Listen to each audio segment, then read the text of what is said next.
빚을 갚아달라니? 완전히 갚아달라는 건 아니고, 일단 급한 불을 꺼주자는 거지. 이자 갚기도 힘들다는데? 아니, 처남이 무슨 애야? 회사에 문제 있을 때마다 우리가 그 돈을 막아야 해. 알아서 해야지.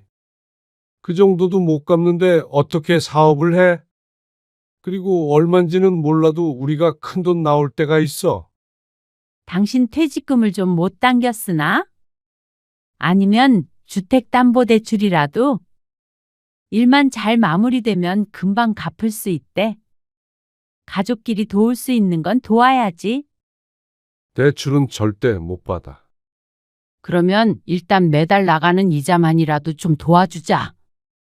몇 달 안에 숨통 트인다고 하니까. 그러면 내 월급으로 처남 빚 갚자는 말이야.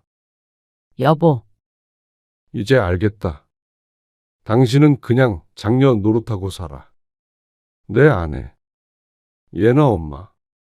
못할 것 같다. 그게 무슨 말이야? 당신은 당신 친정으로 돌아가라고. 오늘 이야기 속 주인공은 55세 조영진 씨입니다. 그리고 그의 아내와 처가 식구들에 관한 이야기이죠. 조 씨는 아내의 다정함과 부모를 생각하는 효심을 보고 결혼을 해야겠다 결심했습니다. 이런 사람이라면 평생을 함께 살아가도 좋을 것 같았습니다. 그 사랑이 우리 가족에게로 옮겨올 줄 알았지만 그러지 않았습니다. 아내가 조 씨와 딸을 사랑하지 않는 것은 아니었지만 친정 식구들도 그만큼 사랑했기에 비극이 생겼습니다. 조 씨는 아내와 결혼한 것이 아니라 처가와 결혼한 것 같다는 생각을 했습니다. 평생 친정만 챙기고 시집은 등한시하는 아내. 자신의 부모 형제들에게 가진 것을 무한정 퍼주고 싶어하는 아내. 책임감 넘치는 딸. 조 씨는 내 아내가 아닌 남의 집 장녀와 살고 있는 기분이었습니다. 마음만 그런 것이라면 모르겠지만 그로 인해서 조 씨의 가정에도 문제가 생겼죠. 매달 용돈을 주는 것도 모자라서 처남의 빚까지 갚아달라는 아내였습니다. 나이가 들어도 도저히 달라지지 않았습니다. 조 씨의 부모님에게도 그 정도로 마음을 썼다면 조 씨도 그토록 서운하고 괴롭지도 않았을 것 같았습니다. 하지만 조 씨의 연로한 아버지는 요양원에 보내자면서 친정 부모는 부양하길 원하는 이기적인 여자와는 더 이상 삶을 함께 할 수 없을 것 같았습니다. 오랜 세월 가정을 유지하기 위해 최선을 다했습니다. 하지만 더 이상은 버틸 수가 없었습니다. 조 씨의 결정을 딸이 이해해 주길 바랄 뿐이었습니다. 조 씨는 20대 후반에 아내를 만나 결혼했습니다. 직장 다니면서 번 돈으로 동생의 학비를 마련했었다는 아내의 말에 조 씨는 깊게 감명을 받았던 것 같습니다. 수줍게 웃던 모습과 반짝이던 눈빛. 결혼을 결심했죠. 아, 용돈을 드리고 있었어? 처음 월급 탔을 때부터 드렸는데? 아, 그래? 결혼 준비를 하면서 서로의 재정 상황을 공유하다가 매달 일정 금액이 장모님에게 송금된 것을 보았습니다. 아내는 대수롭지 않게 대답했습니다. 아내가 장녀이다 보니 그건 이해가 갔습니다. 하지만 이어지는 말에 조금 당황스러울 수밖에 없었습니다. 결혼하고도 계속 드릴 거야. 상의하는 것이 아니라 통보였습니다. 결혼을 하게 되면 새로운 가정을 꾸리는 일인데 결혼 후에도 부모님께 용돈을 드리겠다는 말이 부담스러웠습니다. 장인어른은 사업을 하고 있어서 처가가 그리 어려운 것도 아니었습니다. 결혼한다고 내가 엄마 아빠 딸이 아닌 것도 아닌데 이건 꼭 드리고 싶어. 대신 금액을 줄여서 드리겠다는 아내의 말에 조 씨는 고개를 끄덕일 수밖에 없었습니다. 그런데 그게 시작이었습니다. 조 씨는 부모님에게 따로 용돈을 드리지 않았습니다. 자식의 도움이 필요한 상황이 아니었고 조 씨는 조금이라도 바짝 모아서 전셋집에서 벗어나고 아이들도 낳아야 한다고 생각했었죠. 나중에 생각해 보았을 때 그것이 조 씨의 실수라고 할 수도 있었습니다. 결혼 준비는 순조로웠습니다. 하지만 모든 것이 조 씨의 뜻대로 되는 것은 아니었습니다. 선물에 돈을 너무 많이 쓰는 것 같은데. 왜? 결혼하는데 가족들한테 다들 이 정도는 하지? 근데 균형이 안 맞잖아. 내가 번 돈으로 주는 거야? 그러니까 이거 가지고 뭐라고 하진 마. 안 그래도 우리 엄마 아빠 나 시집 간다고 벌써부터 허전해해. 아내는 아직 살림을 합치기 전이라며 자신의 돈으로 친정 식구들의 선물을 챙기겠다고 했습니다. 아내가 가족들과 애틋하다는 것은 연애하면서 충분히 인지를 하고 있었습니다. 하지만 어쩔 때는 도가 지나치다는 생각을 하기도 했습니다. 그래도 결혼을 하면 달라질 거라고 생각했습니다. 어떻게 보면 가족들에게 마지막 선물을 주는 거라고 여겼죠. 그게 두 번째 실수였습니다. 그렇게 조 씨는 아내와 결혼했습니다. 어머니가 주말에 한 번 들르라고 그러시네. 어머님이? 결혼하고 한 번도 안 갔잖아. 아, 주말에 나 엄마한테 가기로 했는데? 장모님한테는 지난주에도 갔다 왔잖아. 지지난 주에도 그렇고. 조 씨의 목소리가 낮아졌습니다. 따지고 보면 조 씨의 부모님이 10분 정도 더 가까이 살았는데 아내는 주말마다 처가에 갔습니다. 결혼한 지 2달이 지났는데 5번은 넘게 간 것 같았습니다. 그중 2번은 조 씨도 동행했고 말이죠. 에이, 우리 엄마는 반찬 챙겨준다고 해서 그것 때문에 간 거고. 그럼 이번 주에는? 이번에는 인복이가 온대잖아. 그래서 오랜만에 다 같이 모이기로 했어. 이나도 오고. 당신이랑 같이 갈 생각이었는데. 아내는 눈에 띄게 서운한 티를 냈습니다. 그러면서 조 씨의 집은 무슨 용건으로 가는 거냐고 물었습니다. 2달 동안 못 봤으니까 궁금해서 부르신 거겠지. 그러면 딱히 특별한 일은 없는 거네? 그러면 이번 주에는 우리 집 가자. 그리고 다음 주에 당신 혼자 어머님네 다녀와. 아내는 늘 자신의 친정이 우선이었습니다. 조 씨가 강하게 주장하지 않으면 늘 그쪽으로 고개를 돌렸습니다. 조 씨는 그런 문제를 가지고 다투고 싶지 않았습니다. 조 씨는 자신의 부모 형제보다도 1순위는 자신의 가정이라고 생각했습니다. 아내가 우선이었습니다.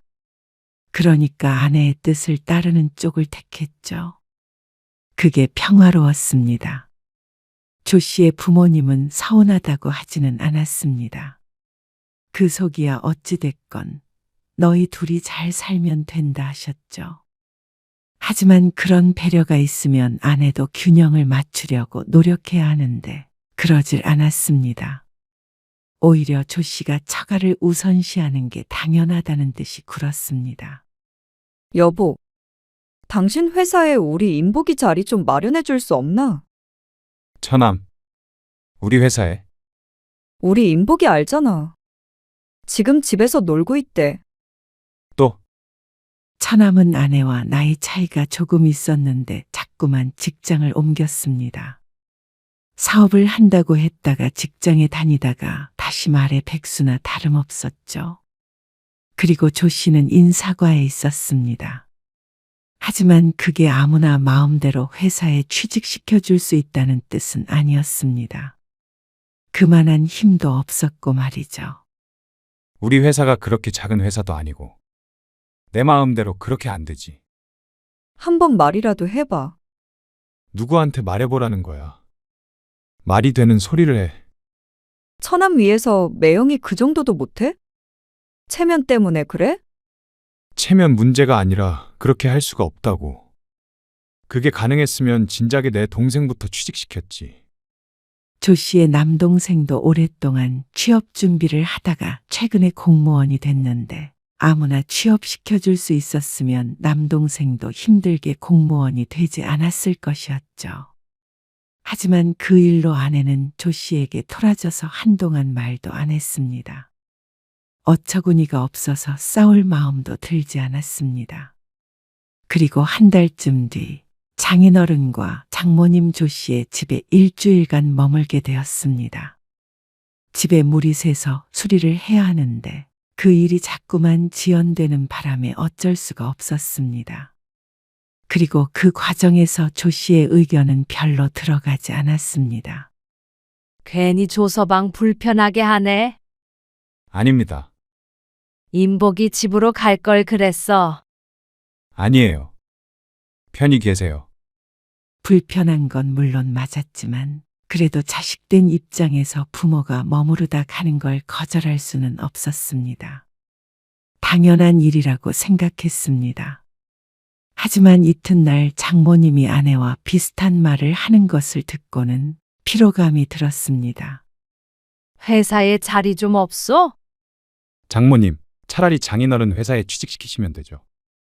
장인어른은 작은 사업을 하고 있었는데 거기라면 마음대로 고용할 수 있지 않나 싶었습니다. 힘들다고 싫다고 그러니까 그렇지.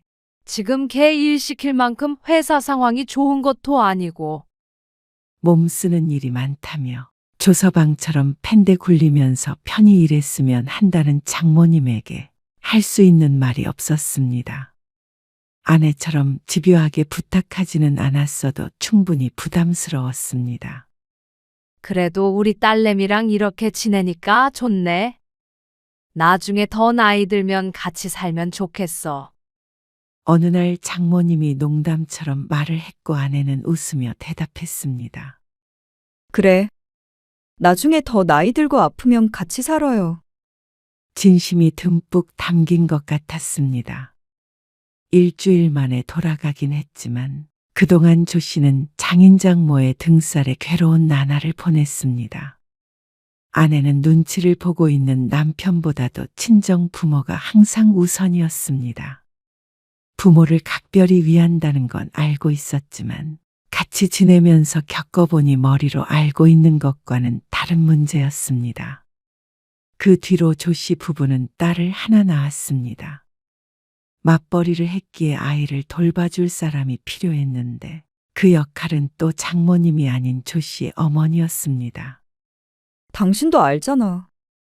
우리 엄마는 허리도 안 좋고 손목 아파서 칼질도 잘 못해. 젊어서 고생을 너무 많이 해서. 자신의 부모만 안타깝다는 아내의 말에 서운했지만 수가 없었습니다. 염치불구하고 조 씨의 어머니에게 부탁할 수밖에 없었죠. 죄송해요. 죄송하긴. 나도 손녀딸 보고 좋지. 평일 오후엔 조 씨의 어머니가 전적으로 아이를 보았고 주말에는 아내가 아이를 데리고 처가에 갔습니다. 그러니까 고생은 조 씨의 부모가 하고 재롱은 장인 장모가 보는 것 같아서 마음이 좋지 않았습니다. 어머니, 그래도 수고비는 드려야지. 수고비? 손녀 봐주시는 건데 수고비를 드려야 해. 고생하시니까 당연히 조금이라도 드려야지. 그건 조금 부담스러운데. 조 씨가 아내에게 화나는 점이 이런 것이었습니다. 친정에 퍼주는 것은 아무렇지 않게 생각하고 시집에 주는 것은 망설이는 이런 부분 말이죠. 심성이 나쁜 것이 아니라 가족을 사랑해서 그런 거라고 생각하고 싶었지만 조 씨의 입장에서는 매 순간 섭섭할 수밖에 없었습니다. 당신은 계속 장모님 용돈 드리잖아. 아, 그거는 결혼하기 전부터 드린 거니까. 당신도 미리 알고 있었던 거고. 그냥 드리자는 것도 아니고 애 봐주시니까 드려야 한다는 거잖아. 다른 일 같았으면 조 씨도 좋은 게 좋은 거다 하고 넘어갔을 텐데 아내의 말도 안 되는 말을 받아들일 수가 없었습니다. 그게 싫으면 그냥 당신이나 내가 일 쉬고 애 보자. 그래, 알았어. 드리면 되잖아. 결국엔 처음으로 조 씨가 원하는 대로 했습니다. 그 뒤로는 어머니가 애를 봐주시는 동안에는 넉넉하게 용돈을 드렸습니다. 그거에 대해서 아내는 불만을 표시하지 않았습니다. 조 씨의 말을 납득하고 받아들인 것을 보면 아내는 그리 나쁜 사람은 아니었습니다. 자신의 친정만 관련되지 않는다면 지극히 평범한 아니었고 평범한 며느리였죠. 하지만 아내가 처가와 너무 가깝게 지냈기 때문에 살면서 자꾸만 갈등이 생길 수밖에 없었습니다. 아내는 종종 조 씨의 일정을 묻지도 않고 처가 가족 행사에 참석시키기도 했고 장모님을 수시로 집에 초대하거나 처남 또는 처제를 집으로 불렀습니다. 조 씨나 딸과 같이 있는 시간보다 그쪽 가족과 어울리는 시간을 더 즐거워하는 것 같아 보이기도 했습니다. 그 문제에 대해서 진지하게 이야기를 나눠본 적도 많았습니다. 무슨 소리를 하는 거야? 나도 당신이랑 예나가 우선이지. 근데 우리 가족도 사랑해. 큰딸이라 내가 책임감을 더 느끼는 게 있는 것 같기도 한데, 당신도 당신 가족 챙겨. 결혼했다고 내가 친정이랑 남이 되는 건 아니잖아. 당신도 우리 가족들이랑 더 가까이 지내면 되잖아. 어차피 한 가족이니까. 하지만 정작 조 씨의 부모 형제를 챙길 일이 있을 때는 아내는 한 가족이라는 생각을 안 하는 것 같았습니다. 아내가 조 씨의 부모를 친부모처럼 여기길 바란 것은 아니었지만 사람인 이상 자꾸만 불만이 생겼죠. 긴 세월 동안 아내의 태도는 변하지 않았습니다. 많은 일들이 있었고 조 씨는 체념했습니다. 스스로를 설득해가면서 20년 넘게 살았죠. 아내는 10년 전에 일을 그만두고 전업주부가 되었고 처가에 주던 용돈은 그때 끊었습니다.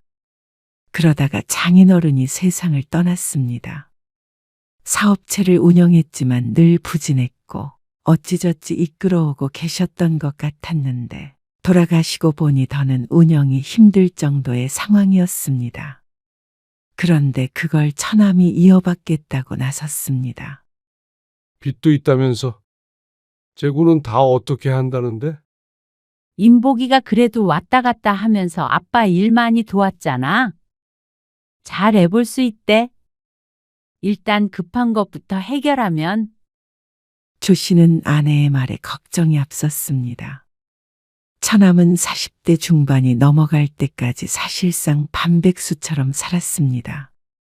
물려받을 것이었으면 진작에 일을 배웠어야 했는데 힘든 일 하기 싫다며 도망 다녔죠.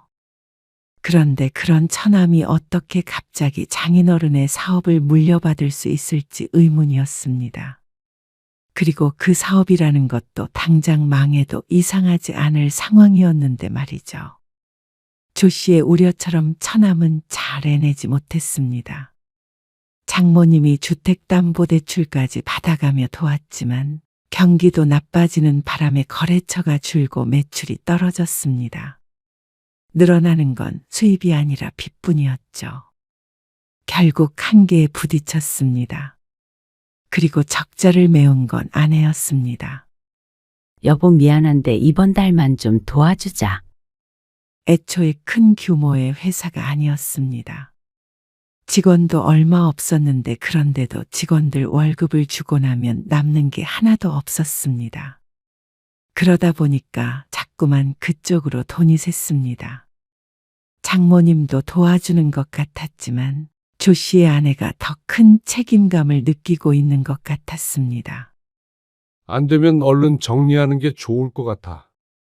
조 씨도 차마 처남을 외면할 수 없어서 몇 번 도왔는데 밑 빠진 독에 물 붓기 같았습니다. 이해하는데도 한계가 있었죠. 이렇게 하다가는 우리까지 힘들어지겠어. 아직 공부 중인 딸도 있었고 이제는 노후를 생각해야 할 나이였습니다. 그런데 아내는 뭐에 쓰인 사람 같았습니다. 미안해, 여보. 근데 고비만 넘기면 잘 해볼 수 있다잖아. 인복이 저렇게 무너지면 우리 엄마는 어떡해? 하나 있는 아들이잖아. 결국 인복이가 엄마 모시고 살게 될 텐데. 살 길은 마련은 해줘야지. 아내의 말에 조 씨는 한숨을 쉬었습니다. 상황을 모르는 것은 아니었습니다. 하지만 조 씨도 답답한 심정이었습니다. 도와줄 사람이 조 씨 부부밖에 없다는 것도 부담스러웠죠. 처제는 또 아이 둘을 키우고 있었고 경제 사정이 그렇게 좋은 것 같지 않았습니다. 처가 식구 모두가 조 씨 부부만을 바라보는 것 같아서 숨이 막힐 때가 종종 있었습니다. 결과적으로는 그러다가 거래처를 잘 만나 위기를 모면했습니다. 조 씨가 빌려줬던 돈의 일부는 돌려받았고 나머지 일부는 기약이 없었습니다. 상황이 조금 나아졌다고 모든 돈을 달라고 할 정도로 조 씨는 매정하지 못했습니다. 차라리 그 돈을 가지고 앞으로 손을 벌리지 않는 것이 처남이 조 씨를 도와주는 거라고 생각했죠. 이것으로 이제 처가 문제는 전부 해결이 됐다고 생각했습니다. 조 씨는 그래도 가족으로서 많이 노력했다고 생각했죠. 그러던 어느 날이었습니다. 아버지가 많이 안 좋으신 것 같아. 이번 주에 가보긴 할 건데 아마도 집 정리하고 누구든 모셔야 되지 않을까 싶다. 조 씨의 아버지는 어머니가 돌아가시고 혼자 살고 계셨습니다. 80이 넘은 나이에도 정정했었는데 최근 1년 전부터 급격히 몸이 안 좋아졌습니다. 다른 건 몰라도 거동이 불편해지고 약한 치매가 오는 바람에 급하게 거취를 정해야 했습니다. 그러려고 주말에 형제들끼리 모이기로 했죠. 당신도 같이 가야지. 나도. 그럼 다들 온다고 했으니까 근데 아버님 어떻게 모실 건데? 우선은 누군가가 모시고 살아야겠지. 그거 의논하러 가는 거잖아. 아, 누가 모시고 살아? 설마 장남 보고 모시고 살라고 하는 건 아니겠지? 아내의 말에 조 씨가 물끄러미 쳐다보았습니다. 아내는 장남인 조 씨가 당연히 아버지를 떠안게 될까봐 무서운 것 같았습니다. 세상에 장남 차남 그런 게 어디 있어? 안 그래? 그렇게 장려하던 아내가 하기엔 적절하지 못한 말이었습니다. 아직은 모르지. 집에서 모실 수도 있고 최악의 경우엔 요양원에 모실 수도 있겠지. 다들 한창 일을 하고 있기에 집에 모신다고 해도 종일 붙어 있을 수 있는 사람은 없었습니다. 누군가의 희생이 불가피했죠. 그렇기에 요양원도 고려하고 있었는데 아내가 요양원이라는 말에 눈을 빛내는 것 같았습니다. 요양원도 요즘에 좋긴 하다던데.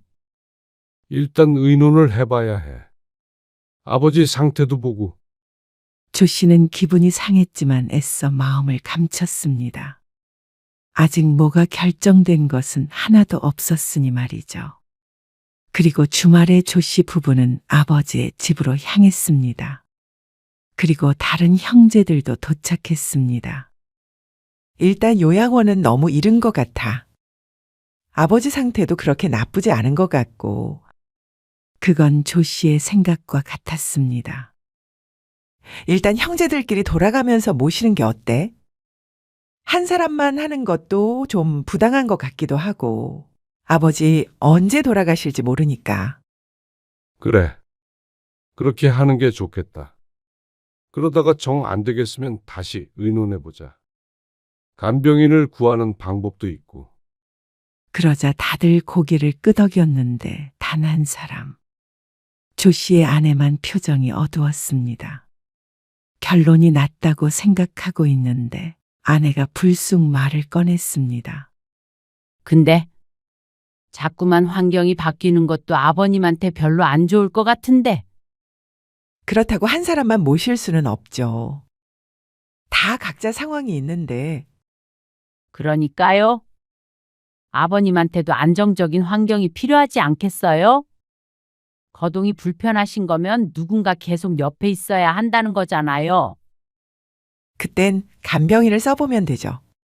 그게 아니고 더 좋은 환경에 전문적인 인력이 있는 곳이 좋을 것 같아서 의견을 내는 거예요.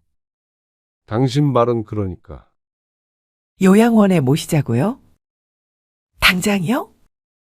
왜 그렇게 놀라세요? 요즘 요양원 얼마나 잘 돼 있는데요? 좋은 곳은 돈도 많이 드는데 그래도 형제들끼리 조금씩 모으면 되니까. 아내는 꼭 시아버지를 위해 희생을 하겠다는 듯이 말했습니다. 하지만 어쩐지 조 씨의 기분엔 그게 아닌 것 같았습니다. 일단 우리 집에 먼저 모시고 오고 나서 그때 생각해보자. 그게 아버님한테는 더 안 좋을 것 같다니까? 그리고 우리 집에 낮에 누가 있다고 그래? 나밖에 없잖아. 아버지 계속 부축해야 되고 그런 건 아니니까. 그럼 간병인이 있긴 있어야겠네. 조 씨의 여동생이 그렇게 거들었지만 아내는 그래도 고개를 가로저었습니다. 간병인이 있어도요? 거동 불편하고 치매 걸린 분 모시는 게 보통 일은 아니죠. 다들 겪어보질 않았으니까 하시는 말 같아요. 여보, 결국 돌아가면서 모시자는 말은 흐지부지 됐습니다. 아내가 반대했기 때문이었습니다. 집으로 돌아오는 길에 조 씨는 아내를 설득했습니다. 당신한테 수발 들라고 하네. 돈 모아서 간병인 쓰면 되잖아. 어차피 간병인 쓰는데 돈 들어가는데 그 돈이면 아버님도 편하고 자식들도 편한 방법이 있잖아. 그러는 당신은 장모님이었으면 모셔보지도 않고 요양원 보낼 거야. 그러자 아내가 입을 다물었습니다. 거 봐. 나도 내 부모 생각하는 건 똑같아. 우리 엄마 얘기가 왜 나와? 그리고 누군 뭐 아버님 생각 안 해서 그런 소리 해? 아내는 도리어 서운하다는 듯이 말했습니다. 당신이 괜히 고집 부리고 있는 거야. 날 나쁜 며느리로 몰아세우지 마. 조 씨는 한숨을 쉬었습니다. 아내가 이런 태도를 보이는데 막무가내로 아버지를 모실 수는 없었습니다. 어쨌거나 아내의 허락이 필요한 문제였습니다. 그렇다고 아직 정신이 온전하다고 할 수 있는 아버지를 요양원에 모실 생각은 하지 못했습니다. 그리고 그건 다른 형제들도 마찬가지였습니다. 조 씨의 남동생이 아버지를 우선 모시고 살겠다고 연락을 해왔습니다. 재수 씨는 뭐라고 안 해? 괜찮대. 어차피 집에 있는 시간도 길지 않고, 그러니까. 그렇다고 아버지 혼자 둘 수도 없다고. 그래도 이해해주니 다행이라고 생각하면서도 미안했습니다. 장남은 못 모시겠다고 하는 꼴이 되었으니 말이죠. 그래서 돈이라도 넉넉하게 모으자고 형제들끼리 이야기를 마쳤습니다. 다들 미안해하는 것은 마찬가지였죠. 그렇게나 많이 필요한가? 요양원에 모시는 것도 아닌데 말이야. 아내의 한마디에 조 씨는 마음속에서 무언가 뚝 끊기는 기분이었습니다. 아니면 공평하게 돌아가면서 모시던가. 뭐? 이미 결정된 거 아니야? 그러면 다른 말 하지 말어. 아니, 부부끼리 그런 말도 못해? 우리 돈으로 주는 건데 내가 일 안 한다고 그러는 거야, 당신? 그게 아니잖아. 나는 처남 사업 안 될 때도 도와줬는데 우리 아버지 병수발 드는 비용도 아끼자고 하는 건 너무한 거 아니야? 아니, 누가 주지 말자고 그랬어? 그냥 조금 과한 게 아닌지 물어본 것 뿐이잖아. 그냥 대답만 하면 되지 왜 화를 내? 왜 날 나쁜 사람을 만들어? 아버지 요양원 보내자고 했잖아. 그건 아버님 위해서라니까? 그래. 나중에 장모님 편찮으시면 당신 그 소리 곧바로 나오나 보자. 조 씨의 말에 아내는 충격받은 표정을 지었습니다. 어떻게 그런 말을 할 수 있나 하는 얼굴이었죠. 요양원이 그 정도의 충격을 받을 일이라면 조 씨에게도 그러면 안 됐습니다. 결국 아버지가 살던 집을 처분하고 조 씨의 동생이 아버지를 모시고 갔습니다. 그리고 집을 판 돈은 동생이 관리하면서 아버지 병원비와 생활비로 쓰기로 했죠. 그러자 아내는 그것마저도 불만인 것 같았습니다. 이런 말 하면 당신이 또 이상하게 생각할 거 아는데. 그러면 나중에 아버님 돌아가셔도 우리는 물려받을 게 없는 거네. 뭐, 그렇잖아. 얼마를 어떻게 쓰는 건지도 모르고. 물론 앞으로 오랫동안 아버님 모시게 된다면 모르지만 금방 돌아가시게 된다면 그만해. 아내의 말이 현실적일지는 몰라도 조 씨가 듣기에 기분 좋은 말은 아니었습니다.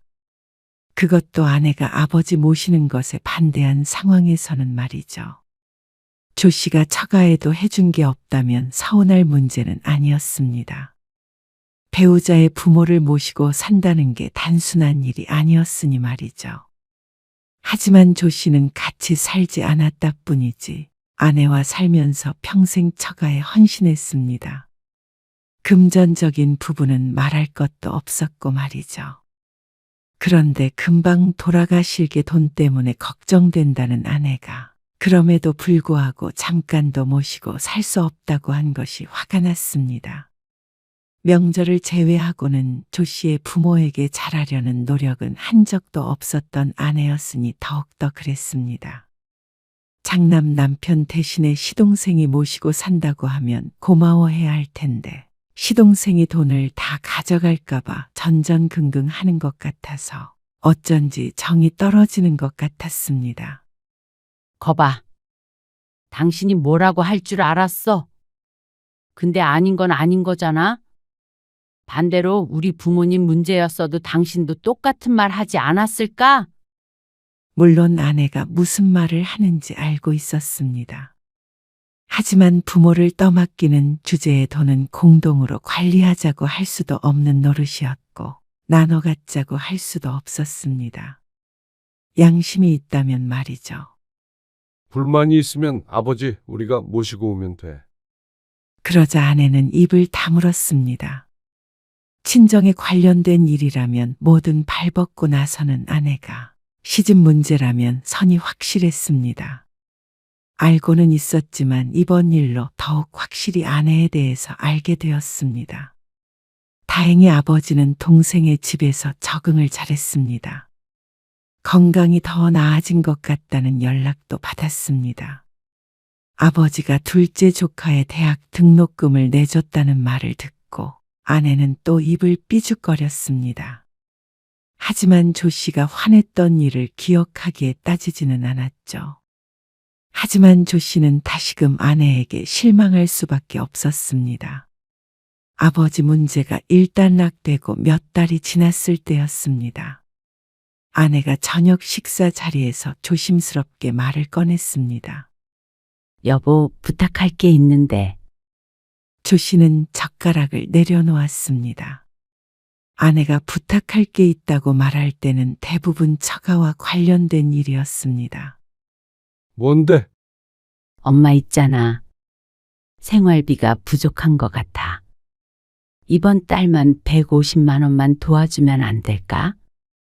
자잘한 돈은 알아서 썼지만 큰 돈이 나간다면 서로 알 수밖에 없었습니다.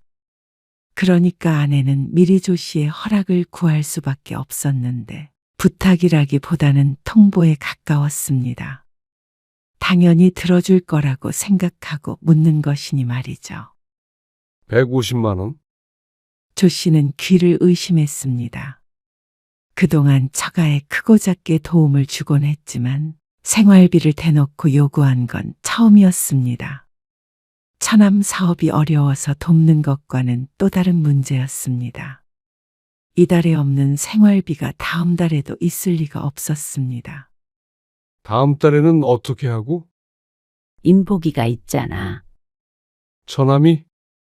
인복이가 엄마 모시고 살겠대. 그런데 왜 이달에는 생활비가 없다는 것인지 이해가 가지 않았습니다. 인복이 사업이 어려워서 이래저래 엄마가 도와줬었잖아. 그것 때문이지. 아내의 변명에도 납득은 되지 않았습니다. 다음 달에 처남이 장모님 모시고 산다고? 그렇다고 하는 것 같아. 인복이 사업도 이제 자리 잡은 것 같고. 마지막이라는 아내. 그래서 조 씨는 장모님에게 생활비를 입금했습니다. 당장에 지낼 돈이 없다는데 알아서 살라고 할 수가 없었습니다. 마음 약한 조 씨가 또 제 무덤을 판 격이었습니다. 그 뒤로 아내는 생활비 얘기는 꺼내지 않았습니다. 하지만 처남이 장모님을 모시고 갔다는 이야기도 듣지 못했습니다. 장모님은 여전히 혼자 생활했고 아내는 그런 장모님 댁에 늘 드나들었습니다. 주말에 아버지 잠깐 모시고 올 생각이야. 주말에? 영섭이네도 좀 쉬어야지. 그래. 나는 엄마 집에 다녀올게. 자고 올게. 빈말로라도 아버지를 뵙겠다는 말은 하지 않는 아내. 그런 아내에게 이제는 바랄 게 없었습니다. 그래. 그렇게 해. 내 부모 돌봄을 누구한테 맡길까요? 스스로 해야 하는 것이지. 애초에 아내에게 시킬 생각도 없었습니다. 주말에 아버지 모시고 둘이서 외식이나 해야겠다 싶었습니다. 멀리는 못 가더라도 말이죠. 아내는 금요일 저녁에 처가에 가서 일요일 저녁에 돌아왔습니다.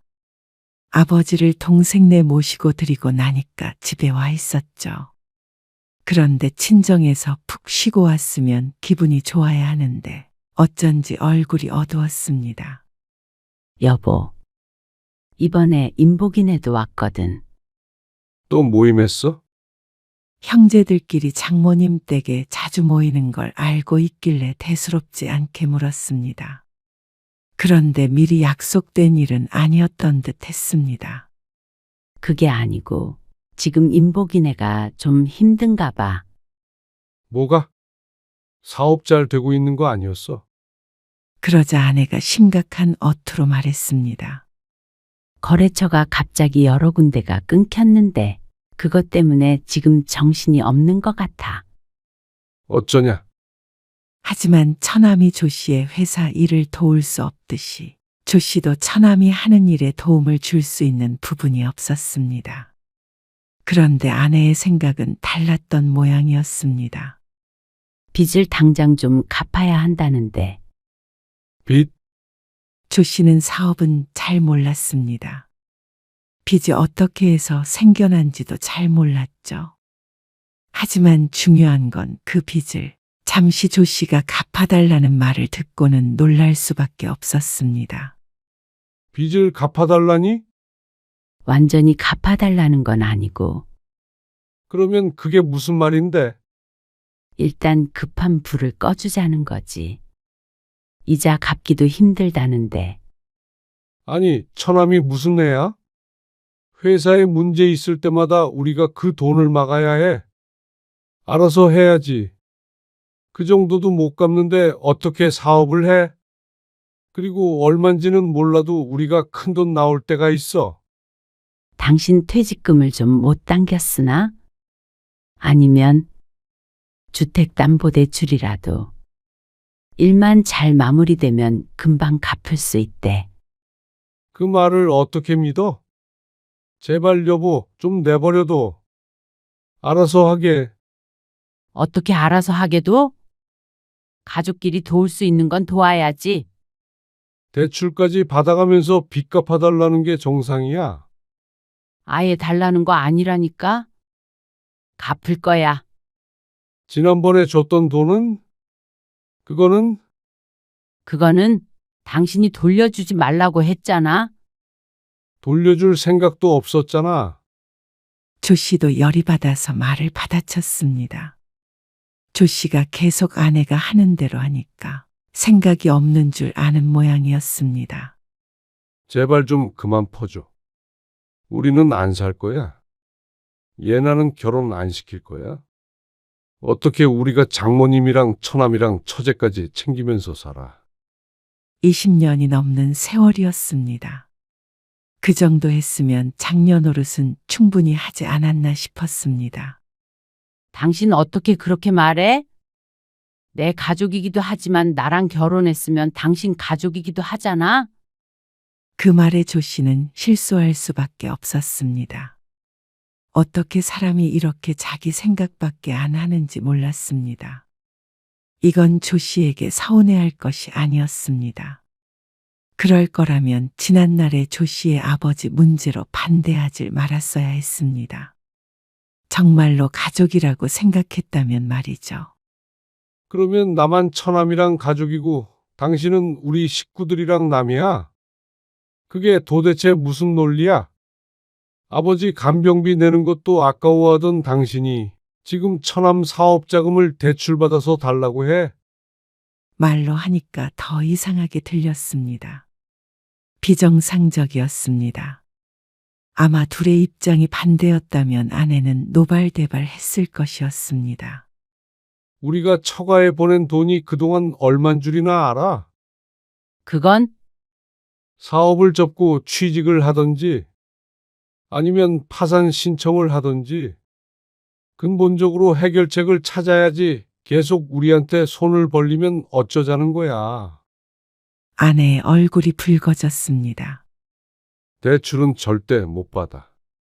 그러자 아내가 잠시 말이 없었습니다. 그러더니 입을 열었죠. 그러면 일단 매달 나가는 이자만이라도 좀 도와주자. 몇 달 안에 숨통 트인다고 하니까 그러면 내 월급으로 처남 빚 갚자는 말이야. 여보, 이제 알겠다. 당신은 그냥 장녀 노릇하고 살아. 내 아내. 얘나 엄마. 못할 것 같다. 그게 무슨 말이야? 당신은 당신 친정으로 돌아가라고. 집을 나가라는 말이야? 이대로는 못 살 것 같다. 여보, 어려운 상황에서 조금 도와달라는 게 지금 이혼까지 할 문제야? 이혼해서. 재산 분할해서. 당신 재산으로 도와. 나는 이제 내 살 길 찾아야겠어. 이러다가는 우리 집도 거덜나고 얘나 결혼도 못 시키고 더 늙어서 생활비 없어서 자식에게 손 벌리게 생겼다. 그거 지금 우리 엄마 얘기한 거야? 비꼬는 거야? 당장에 이혼하자는 말에도 친정엄마를 모욕했다는 생각에 부들부들 떠는 아내가 참 이상했습니다. 이럴 거면 뭐하러 결혼한 것인지 몰랐습니다. 그렇게 부모가 걱정되고 형제들이 애틋하면 말이죠. 당신 친정 식구 뒤치다거리 해줄 바보 한 명이 필요했던 거지? 싫은 소리 못하고 돈만 갖다 바칠 머저리 말이야. 왜 말을 그렇게 해? 조 씨는 마음을 먹었습니다. 아니면 당신이 처남 대신 장모님 모셔도 좋겠지. 예전에 그랬잖아. 더 나이 들면 당신이 같이 산다고. 그게 모두가 행복해지는 길일 듯 했습니다. 아내도 장모님도 그리고 조 씨도 말이죠. 그러자 아내는 고개를 저었습니다. 이깟 일로 난 이혼할 생각 없어. 이깟 일? 아내에게는 별것 아닌 일이었던 모양이었습니다. 별거 아닌 일인지 아닌지는 법원에서 말해주겠지. 여보, 당신도 아버님 간병비 주잖아. 아버님 재산도 처분해서 다 동생 줬잖아. 나는 그때 뭐 화도 안 났는 줄 알아? 남들이 들으면 당신 욕할 거야. 남들이 날 욕한다고. 그래? 아무리 부모를 모시는 자식이지만 조금 더 챙겨주는 게 아니라 모든 재산을 주는 거잖아. 장남한테 더 주는 집은 봤어도 차남한테 다 주는 건 처음 봤어. 그러면 우리가 아버지 모시면 되겠네. 그러고 집 한 돈 달라고 그러면 돼? 모실 수 있어? 그러자 아내는 또 대답이 없었습니다.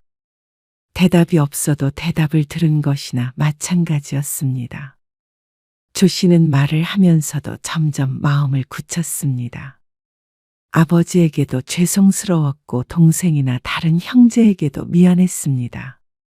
그동안 부모 형제들에 대한 책임감 없이 너무 내 가정만 돌보면서 산 것 같았습니다. 어쩔 수 없었다는 말도 결국 핑계일 뿐이었습니다. 똑같은 조건에도 아내는 살뜰하게도 처가를 챙겼으니 말이죠. 그리고 일주일 내내 조 씨와 아내는 서로 대화가 없었습니다. 아내도 나름 화가 났다는 표시인 듯 했습니다. 그리고 조 씨가 말이 없자 이혼하자는 말이 빈말인 줄 알았던 모양이었습니다. 주말에 조 씨는 짐을 쌌습니다.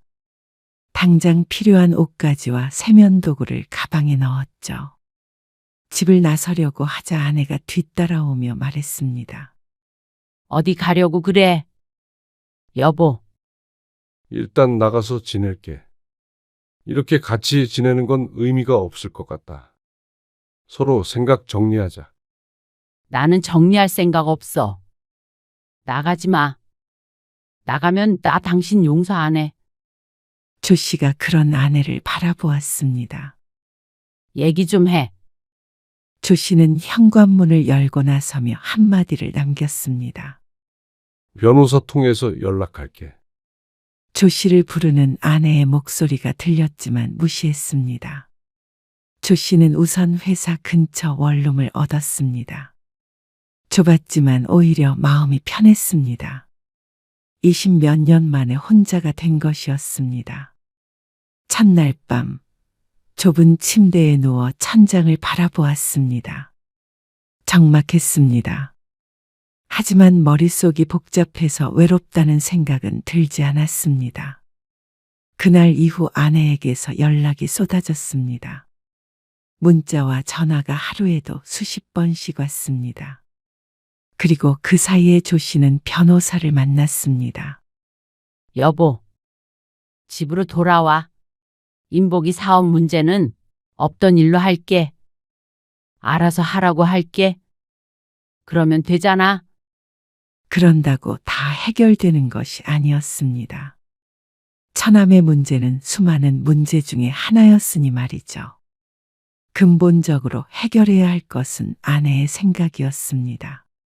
하지만 근 30년간 같이 살아온 조 씨가 잘 알았습니다. 그러면 내가 장모님이나 처남이랑 멀리 떨어진 곳으로 이사가서 살자고 하면 살 수 있어? 어떻게 그래? 당신 회사도 있고 그런데 살 수 있냐고. 지금 연을 끊으라는 말이야? 그게 말이 돼? 당신은 왜 이렇게 우리 가족들을 싫어하는 거야? 결국 이것이었습니다. 아내에게 1순위 가족은 조 씨가 아니었습니다. 남의 집 장남은 빼오는 것이 아니라는 소리는 들은 적이 있었지만 그게 장녀에게도 해당되는 말인 줄은 처음 알았습니다. 사람에 따라 다른 것이겠지만 그런 의미에선 조 씨가 유별난 사람을 아내로 맞은 것이었죠. 길게 끌지 말고 이혼하자. 당신도 당신 원하는 대로 장모님 모시고 살아. 그러고서 전화를 끊었습니다. 바뀌지 않았습니다. 조 씨가 집을 나왔는데도 불구하고 아내는 여전했죠. 그래서 조 씨는 이혼을 진행했습니다. 아내에게 이혼장을 보냈고 받아들여지지 않자 이혼 소송을 했습니다. 그때쯤 되자 아내도 이게 장난이 아니라는 사실을 깨달은 것 같았습니다. 여보, 내가 미안해. 자기 가족을 사랑한 것을 가지고 사과받는 것이 무슨 의미가 있을까 싶었습니다. 그저 조 씨가 그 가족까지 품을 수 있는 그릇이 안 됐던 것 뿐이었습니다. 앞으로도 나는 처가 식구들을 우선하지 못해. 바뀌는 게 없다고. 그래도 이혼하기가 싫어? 그러자 아내는 말없이 고민하는 듯 보였습니다. 아내도 이 문제로 평생을 싸우는 것에 지쳤는지도 몰랐습니다. 그러면 재산 분할은 어떻게 되는 건데? 그래서 차라리 돈을 받고 친정으로 돌아갈 생각이 들었는지도 몰랐습니다. 결국 조 씨와 아내는 이혼 도장을 찍었습니다. 길고 길었던 결혼 생활이 끝이 났죠. 같이 살던 아파트는 처분했고 조 씨는 분할받은 재산으로 작은 빌라를 구했습니다. 방이 2개 있어서 아버지를 모시기에 충분했습니다. 물론 종일 아버지를 돌볼 처지는 아니기에 형제들과 함께 모시게 되겠지만 말이죠. 하지만 아내 눈치를 보느라 생각조차 못했던 일을 이제야 할 수 있게 되었습니다. 조 씨는 동생 집에서 아버지를 모셔왔습니다. 다음번에는 내가 모시고 갈게, 오빠. 형제들 사이에 이견은 없었습니다. 언젠가는 요양원에 모시게 될지도 모르겠지만 그래도 하는 데까지는 힘을 합쳐서 해보자는 생각이었습니다. 아버지는 생각보다 건강했고 모시기에 힘들지 않았습니다. 대부분 시간을 집에서 라디오를 듣거나 텔레비전을 보는데 썼기 때문이었습니다. 돈 때문에 문제가 생길 거라고 말했던 아내의 예상은 틀렸습니다. 아버지 집을 처분한 돈은 거의 그대로 있었고 생활비로 사용한 내역을 공유했습니다. 그런 동생에게 오히려 다른 형제들이 더 챙겨줘야 한다고 주장하기도 했죠. 그리고 어느 날 아내에게서 연락이 왔습니다. 다들 잘 지내시지? 잘 지내. 인복이는 사업은 접기로 했어. 빚이 좀 있는데 내가 일부 갚았고 나머지는 일해서 갚는다고 했고. 그래. 결국에는 그렇게 됐구나 싶었습니다. 이제는 아내가 어떤 결정을 하더라도 조 씨와는 상관없는 일이었죠. 나 후회하고 있어. 아내의 갑작스러운 말에 조 씨는 할 말을 잃었습니다. 이제 와서 그런 말 해도 나는 지금이 좋아. 나도 일자리 구했어. 엄마 집은 팔아서 얼마라도 건지기로 했고. 지금은 나랑 같이 살아. 잘 됐네. 처남 사업 때문에 대출을 받았던 집을 처분한 모양이었습니다. 차라리 그게 모두에게 잘된 일이라고 생각했습니다. 처음부터 다시 시작하는 격이 되겠지만 계속해서 마이너스 되는 것보다는 나은 것 같았습니다. 아내가 자신의 선택에 후회한다는 것인지 아니면 조 씨에게 했던 일들에 후회한다는 것인지는 몰랐습니다. 그리고 굳이 무슨 뜻인지 묻지도 않았습니다. 아내도 설명하려 하지 않았고 말이죠.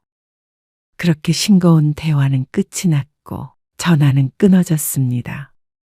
조 씨는 휴대폰을 한참 내려다보았습니다. 남은 인생은 나를 위해 살아가기로 했습니다. 아내를 위해서도 아니고 처가를 위해서도 아니고 오직 나 자신과 내가 진정으로 지켜야 할 것들을 위해 살기로 했습니다. 딸이 있기에 아내와의 인연이 이게 마지막은 아니겠지만 더 이상 부부 사이로 만날 일은 없을 것이었습니다. 아버지, 다리 주물러 드려요? 됐어. 다리 안 아파? 조 씨는 아버지 옆에 앉았습니다. 늦은 나이에 이혼남이 된 아들을 보고 속상해 하실지는 모르겠지만 아들인 조 씨는 마음이 편안했습니다. 늘 가슴을 무겁게 짓누르던 것이 사라진 기분이었습니다. 후회는 없었습니다.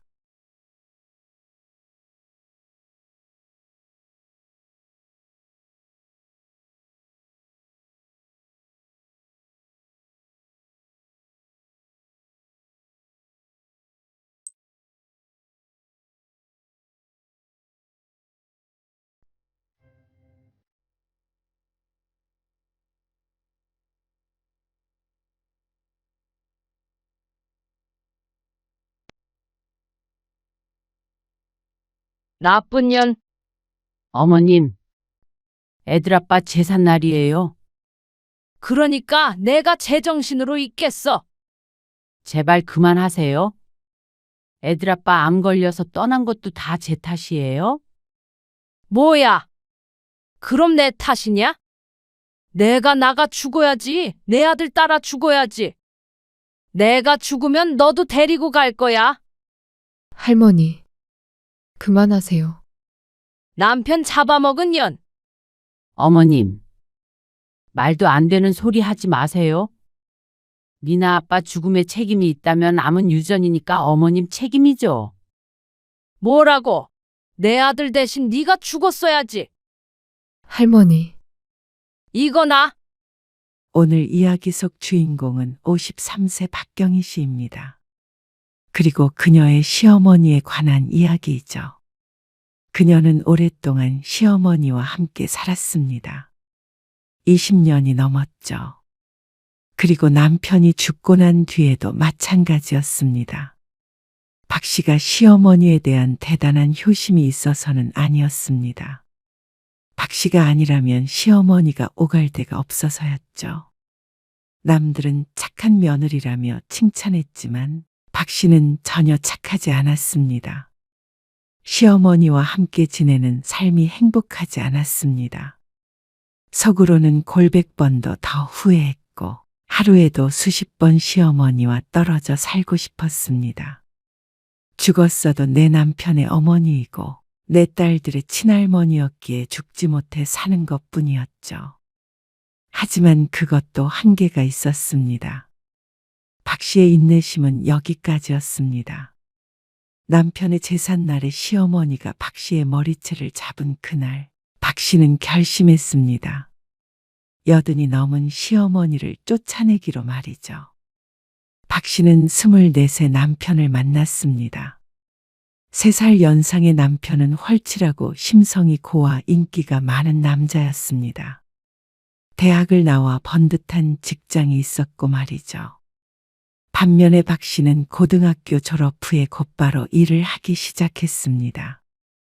집안이 어려웠고 몸이 아픈 홀아버지 병원비 때문에 식당 2군데에서 낮과 밤으로 일했습니다. 그리고 낮에 일하던 식당에서 남편을 만났죠. 뭐? 대학도 안 나온 식당 직원이랑 결혼을 한다고? 제정신이니? 결혼을 약속하고 인사를 드리러 간 날, 시어머니에게 처음 들은 말이었습니다. 박 씨는 고개를 숙였고 남편은 어머니를 설득했습니다. 꼭 결혼하고 싶어요. 너는 생전 부모 속 안 썩이더니 이러려고 너 그렇게 공부시킨 줄 알아. 없어도 어지간히 없어야지. 시집은 빈말로도 형편이 좋다고 할 수는 없었습니다. 자식들 독립시키고 작고 낡은 아파트에서 시부모님 2분이서 살고 있었죠. 하지만 자식들 넷을 전부 대학에 보냈습니다. 그러다 보니 살림이 줄어든 것이라며 박 씨와는 비교할 수 없다고 했습니다. 그 말에는 박 씨도 반박하지는 못했습니다. 박 씨의 형제들 중 대학에 간 사람은 아무도 없었고 전부 박 씨와 비슷비슷하게 살았으니 말이죠. 시어니에겐 박 씨가 눈에 차지 않았을 수 있었습니다. 부양해야 할 친정 아버지도 있었으니 충분히 이해가 갔습니다. 하지만 그렇다고 젊은 혈기를 갈라놓을 수는 없었습니다. 제발 우리 아들이랑 좀 헤어져 줘라. 어느 날 시어머니가 밖에서 따로 만나자며 박 씨를 불렀습니다. 그리고 박 씨의 손을 꼭 붙들며 말했습니다. 우리 성태 형제들 중에서 제일 똑똑하고 제일 착한 아들이라. 나랑 성태 아빠랑 가장 의지 많이 하면서 살았어. 많이 안 바라고 그저 비슷하고 평범한 여자랑 결혼하면 내가 소원이 없는 사람이야. 우리 성태 사랑한다면 놔줘. 어떻게 내 새끼 장인 병수발 들게 해. 아니에요. 성태 씨한테 아버지 병수발 들라고 안 해요. 장렬하면서 어떻게 그러겠어?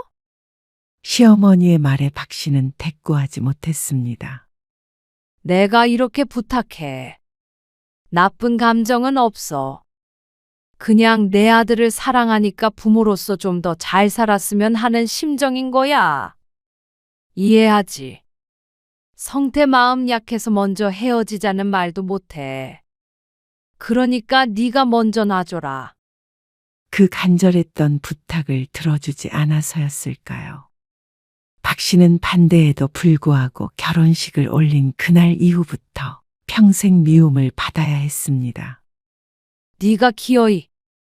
남편은 온순하고 효심이 깊었지만 박 씨를 조금 더 사랑했던 것 같았습니다. 그래서 처음으로 부모에 반하는 결정을 했죠. 박 씨는 첫 명절에서 정말 딱 죽겠다 싶을 만큼 시어머니에게 부려졌습니다. 큰 며느리가 있는데도 불구하고 어찌나 일을 시키던지 이런 것이 시집살이구나 하는 생각을 참 빨리도 하게 되었습니다. 첫 아이가 태어났을 때의 일을 박 씨는 아직도 선명하게 기억하고 있었습니다. 딸이라고? 혀를 차며 하는 첫 마디에 박 씨는 서러움을 참아야 했습니다. 수고했다, 고생했다 한마디도 없었습니다. 딸을 낳은 것에 대한 실망만 가득했습니다. 진작에 딸일 거라는 말을 했었지만 그래도 혹시나 하는 마음에 손자를 기대했던 모양이었습니다. 하나부터 10까지 마음에 안 들어. 아들도 하나 못 낳아? 어머니, 아이를 낳은 기쁨은 순식간에 사라지고 왠지 모를 죄책감 같은 것이 밀려왔습니다. 딸이라도 박 씨는 좋았지만 시어머니의 그 눈빛, 한숨, 무거운 침묵 앞에서 한없이 작아지는 기분을 느껴야 했습니다. 괜찮아. 나는 딸이 더 좋아. 남편은 그런 박 씨를 조용히 위로했습니다. 물론 시어머니에게 대놓고 화를 낼 수 있는 사람은 아니었습니다. 남편의 착한 심성은 달리 말하면 맞서지 못한다는 뜻이기도 했습니다. 그리고 둘째마저 딸을 낳을 땐 박 씨는 대역죄인이 되어 있었습니다. 물론 시어머니에게 말이죠. 너는 밭에 무슨 문제가 있는 거 아니니? 어떻게 내리 딸만 낳아? 너희 살림에 애를 하나 더 낳을 수도 없고. 죄송해요. 시어머니는 어쩌면 그저 박 씨가 마음에 안 들어 꼬투리를 잡고 싶었는지도 몰랐습니다. 시어머니는 자신의 막내딸을 사랑했고 큰아들네 손녀딸도 미워하지 않았습니다. 박 씨에게만 유독 그랬습니다. 첫 단추부터 잘못 끼운 사이였을지도 몰랐습니다. 친정어머니가 없는 며느리가 출산을 했는데도 한 번도 살갑게 들여다보질 않았죠. 그리고 친정아버지가 돌아가셨을 때 장례식장에 와서 안심한 표정을 짓던 시어머니의 얼굴을 박 씨는 평생을 가도 잊을 수 없을 것 같았습니다. 하지만 참 아이러니한 게 그런 시어머니와 박 씨는 평생 한 집에 살게 되었습니다. 아직 아이들이 어릴 때 시아버지가 돌아가셨는데 그때부터가 문제였습니다. 아무래도 어머니 혼자 살기는 힘드신 모양이야. 왜? 외롭기도 하고 무서우시대.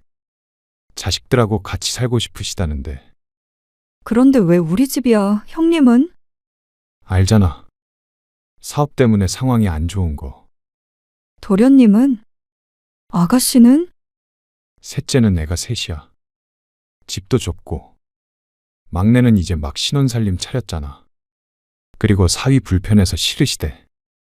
우리도 그렇게 넉넉한 상황은 아니잖아. 남편이 직장 생활은 하고 있지만 양가 부모의 도움을 못 받고 결혼한 탓에 대출이 많이 있었습니다. 아이들은 아직 어려서 박 씨가 일할 상황도 아니었고 말이죠. 하지만 남편의 다른 형제들도 상황이 크게 다르지 않은 것 같았습니다. 언뜻 보면 박 씨 부부가 가장 평범하게 살고 있는 것처럼 보였습니다. 그리고 그때 의논 중이던 형제들에게 시어머니가 말했습니다. 됐다. 다들 그만해라. 나는 성태랑 같이 살 테니까. 남편은 박 씨를 바라보았습니다. 미안하다는 눈빛이었습니다. 어차피 예상했던 결론이었습니다.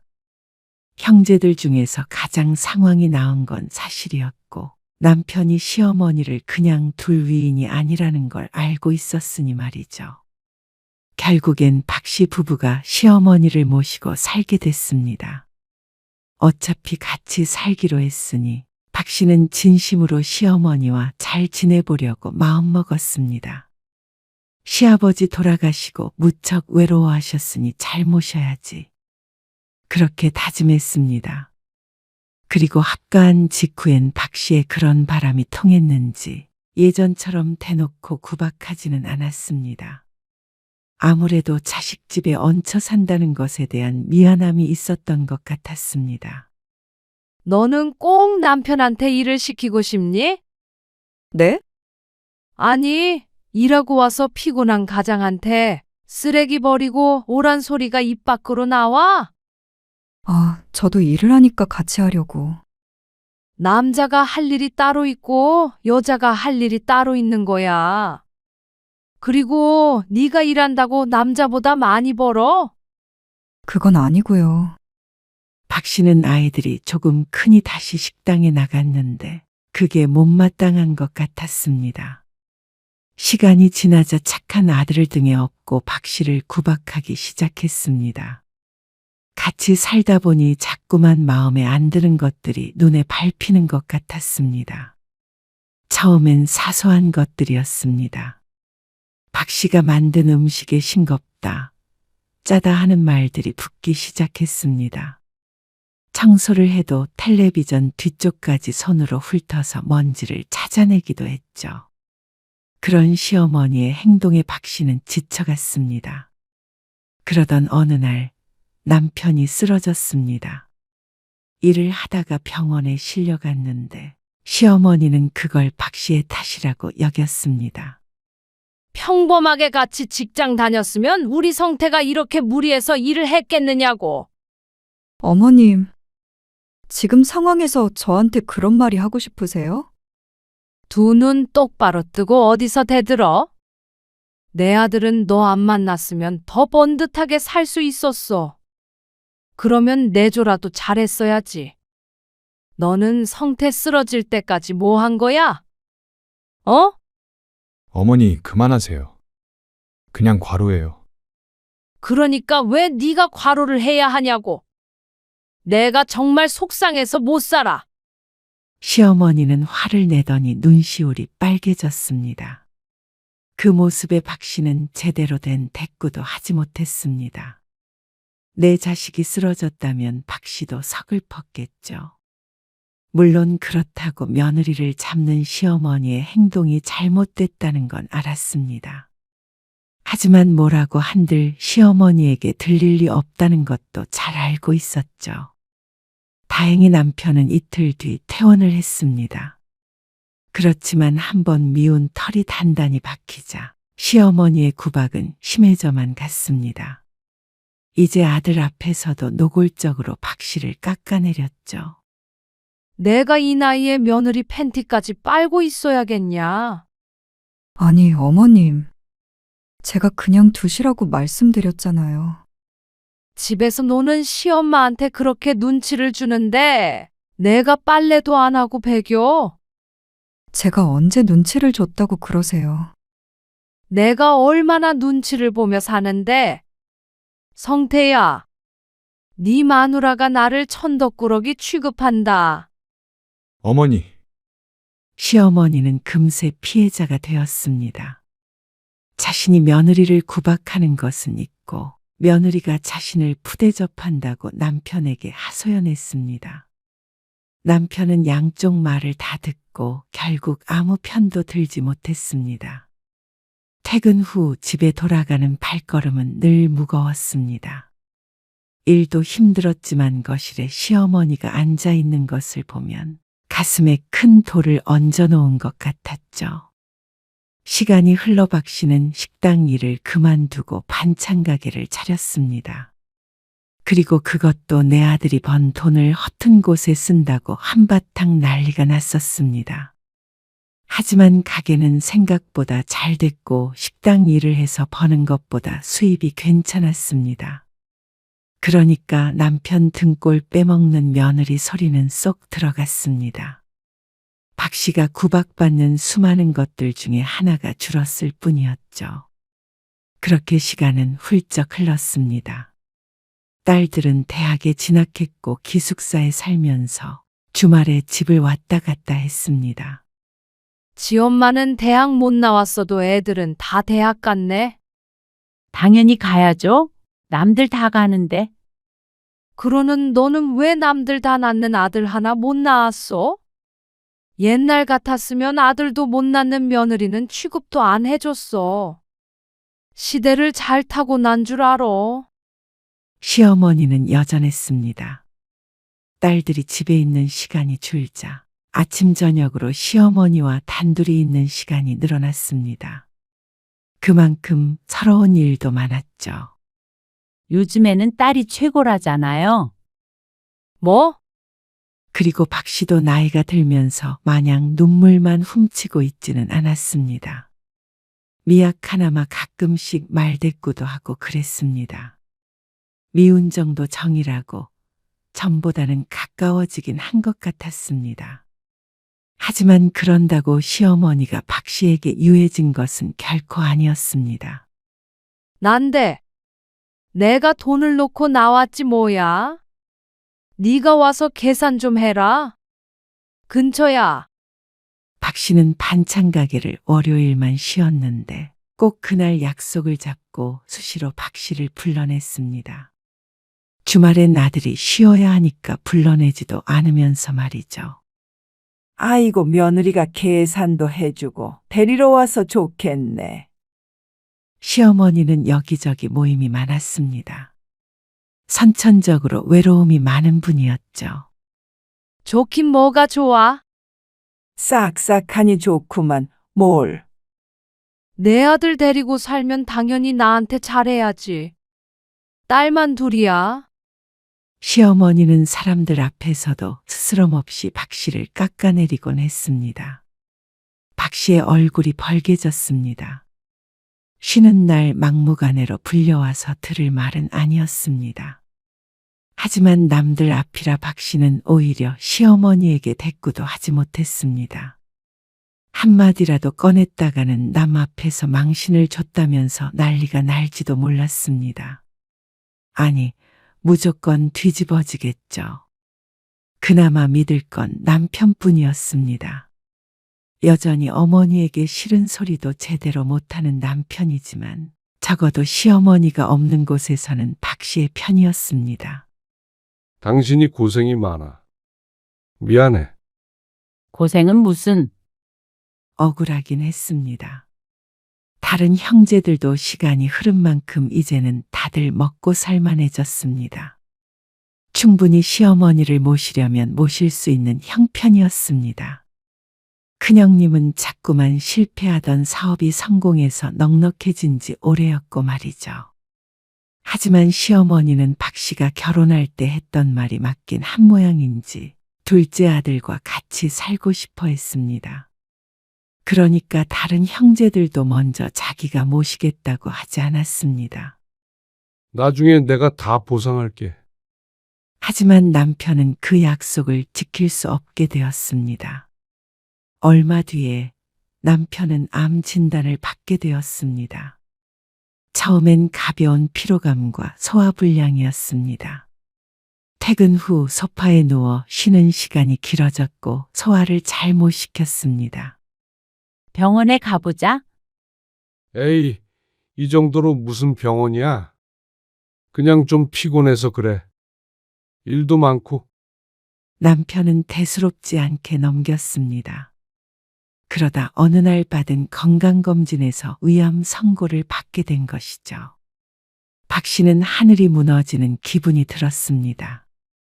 자식들 다 키우고 이제 좀 우리 인생을 살아보나 싶었습니다. 남편 벌이도 나쁘지 않고 반찬 가게도 잘 되었기 때문에 조금만 더 열심히 살면 노후 준비도 문제 없을 거라고 생각했습니다.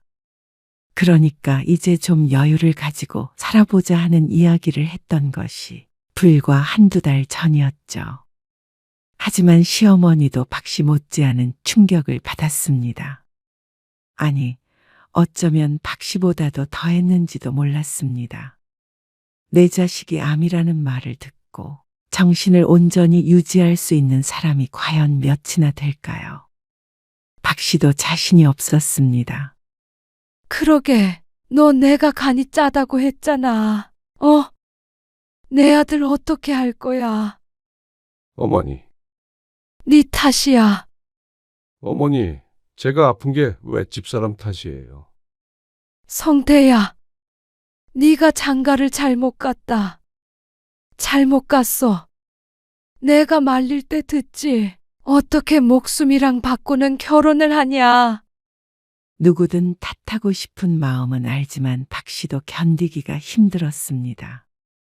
남편은 1년 가까이 투병하다가 세상을 떠났습니다.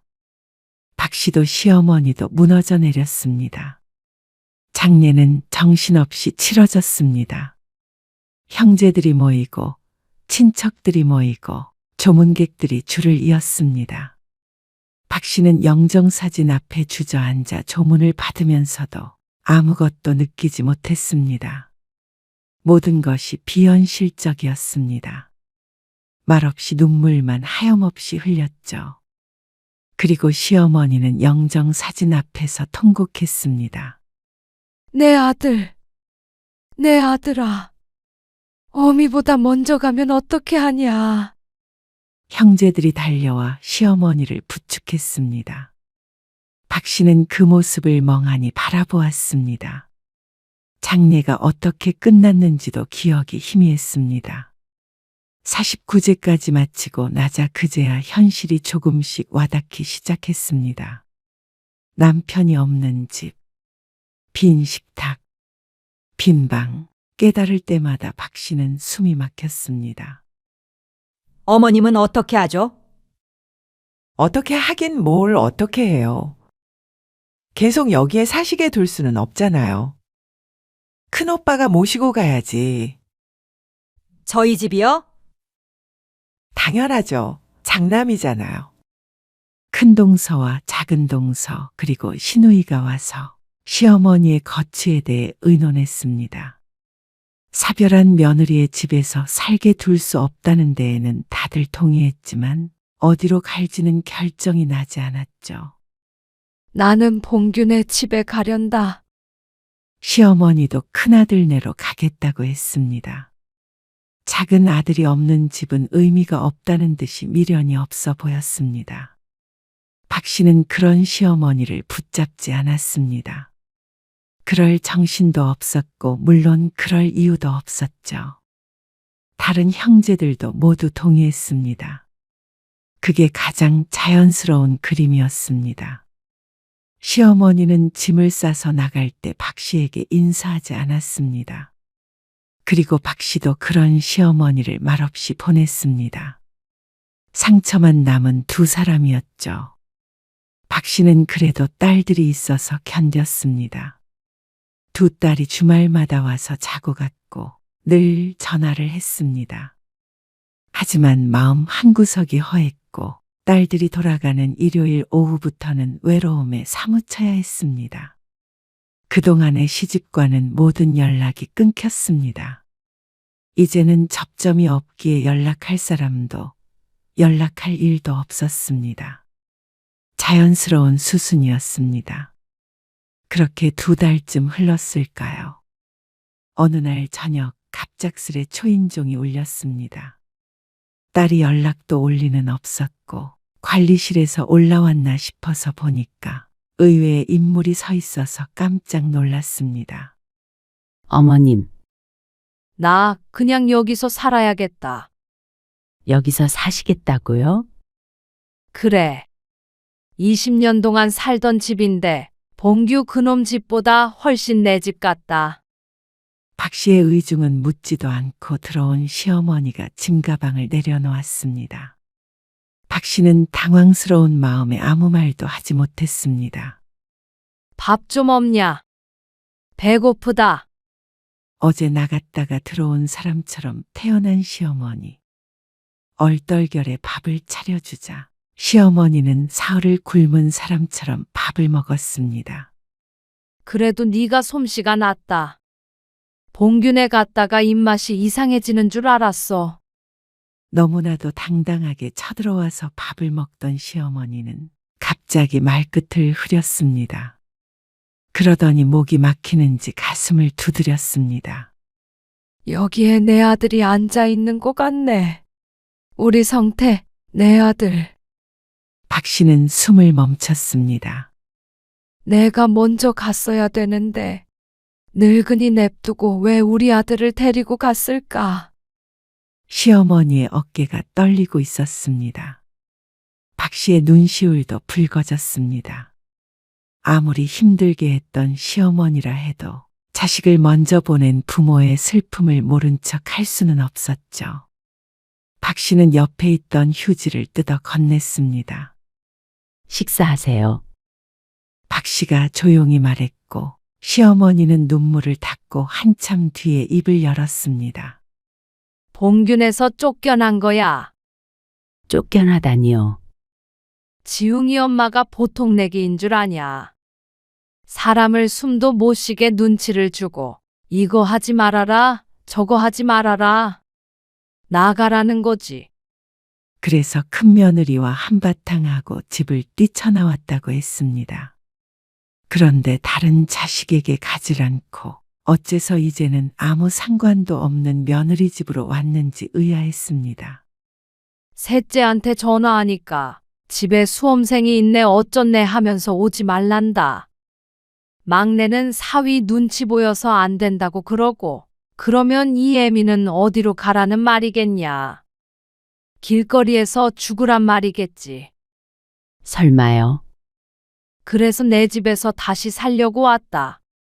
보아하니 너도 영 상태가 안 좋은 것 같은데 남편 잃고 아들 잃은 사람들끼리 서로 보듬어가면서 살면 안 되겠냐. 그날 밤 박씨도 시어머니도 많이 울었습니다. 오갈 데 없는 시어머니를 보면서 남편이 떠올랐습니다. 남편이었다면 군말 없이 시어머니와 함께 살겠다고 했겠죠. 박씨는 여기서 살아라, 나가라 따로 말은 하지 않았습니다. 시어머니는 자연스럽게 다시 박씨와 살게 되었습니다. 서로가 불쌍해서인지 처음에는 둘 사이가 이렇게 평화로울 수 있구나 싶을 만큼 조용하게 지냈습니다. 늘 따라오던 잔소리가 들리지 않았습니다. 하지만 시어머니의 태도가 변하기 시작한 것은 남편이 죽은 지 반년이 넘었을 때였습니다. 엄마, 나 유학 가려고.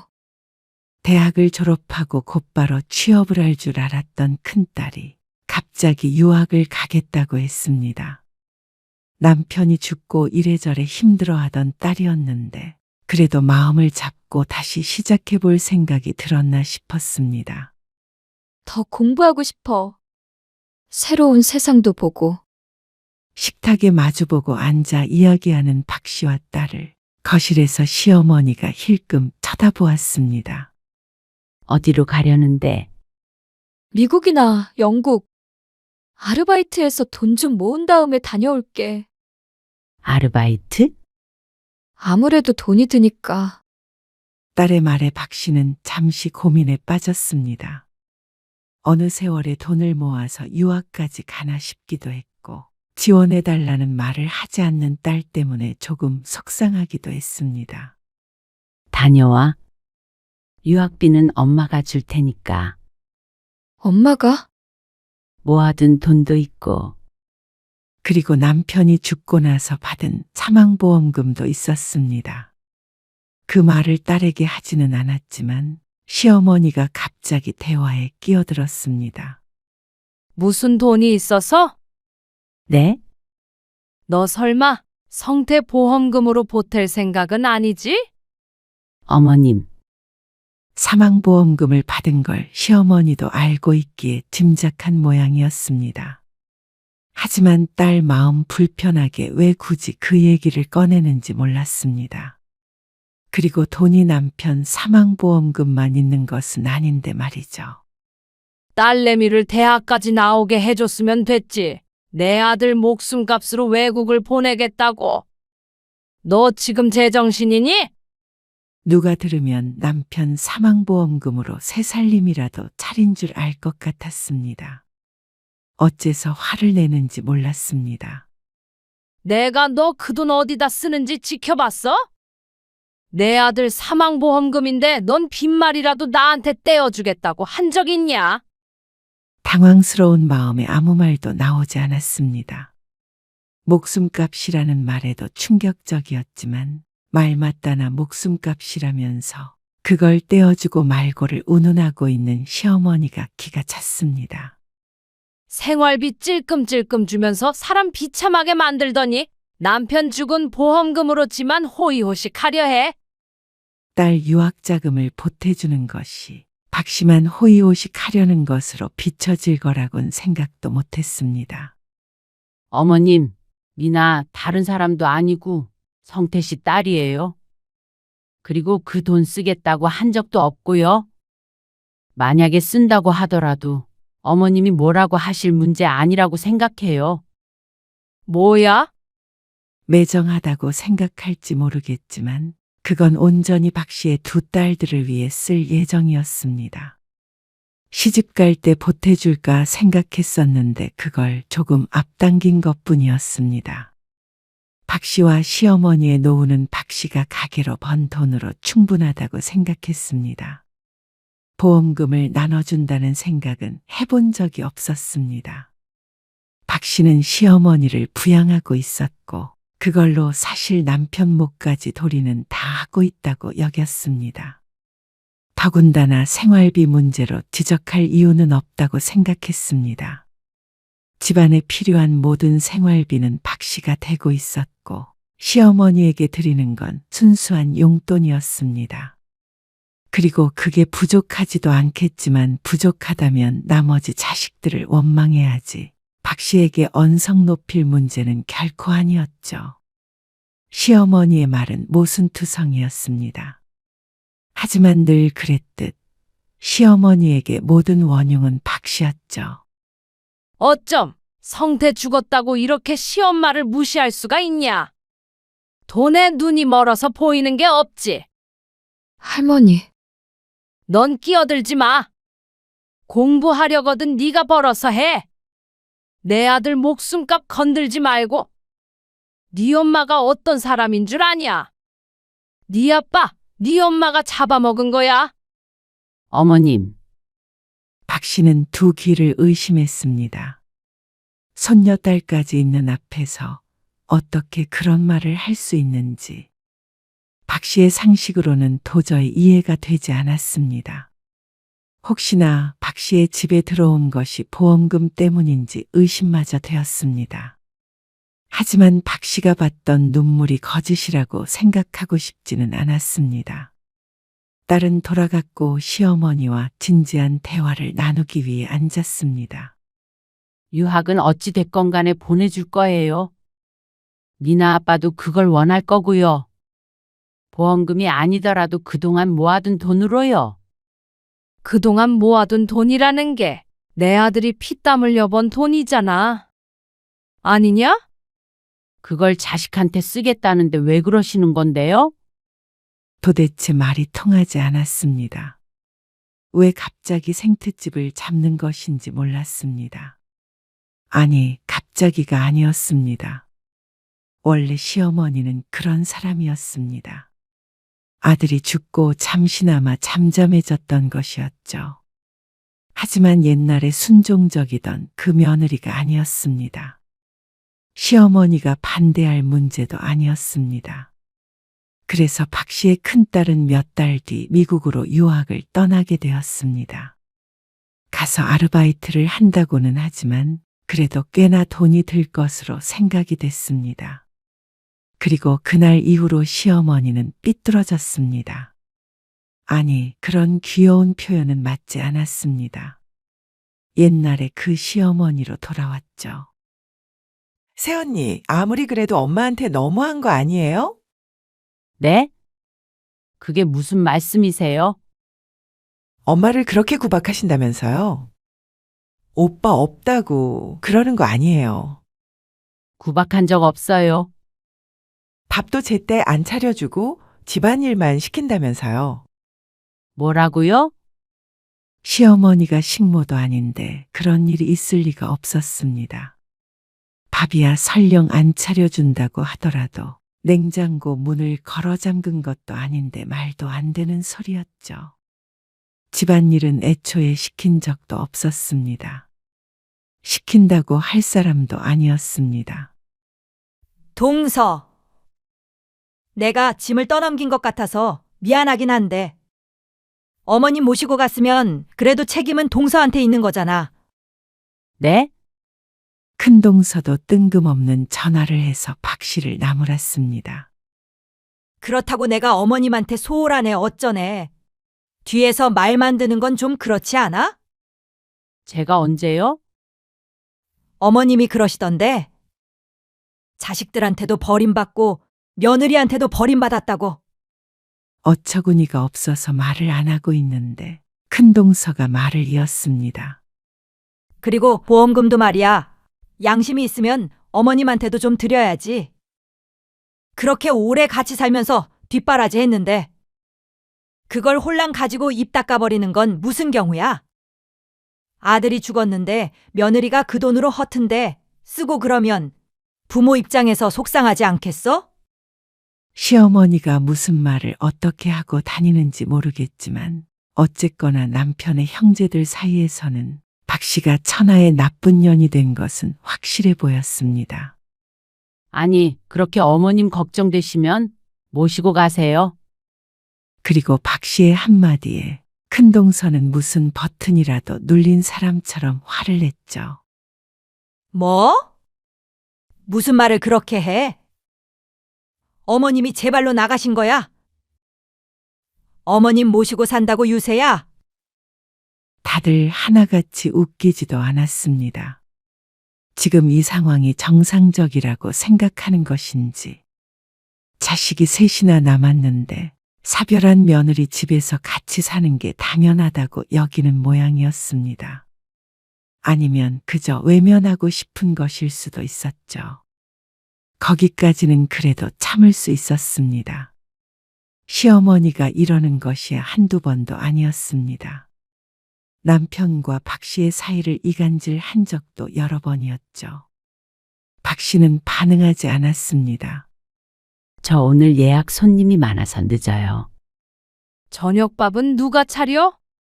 어머님 먼저 드세요. 시애미를 굶겨 죽여라. 어? 남편도 잡아먹고 시애미도 잡아먹고 다 잡아먹어라. 박 씨가 시어머니를 잠시 응시했습니다. 그리고 속으로 수없이 심호흡을 했습니다. 시어머니가 아들을 잃고 슬퍼서 그러는 거겠지. 이러다 말겠지. 그래도 정말로 그렇게 생각하는 건 아니겠지. 자기 암시를 해야 했습니다. 어머님, 어쩐 일이세요? 그런데 박 씨가 반응이 없어서 그런 것인지, 아니면 혼자 있는 시간이 적적해서 그런 것인지, 시어머니는 종종 박 씨의 가게에도 찾아왔습니다. 손님이 이렇게 없어서 먹고 살겠냐? 그런 주제에 유학을 보내? 박 씨는 한숨을 쉬고 말았습니다. 손님 없지 않아요. 왜 그 많던 모임은 안 나가고 박 씨 곁에 붙어 있는지 이해가 가지 않았습니다. 심심하세요? 친구분들 모임에 모셔다 드려요. 너는 왜 자꾸 날 보내려고 해? 당연히 불편하니까 그랬습니다. 그런데 그때 딸랑 소리가 들리면서 가게 문이 열렸습니다. 어서 오세요. 예. 반찬 좀 사려고요. 아, 지난번에 사가셨던 거 맛있으셨어요? 네, 맛있더라고요. 벌써 다 먹었네요.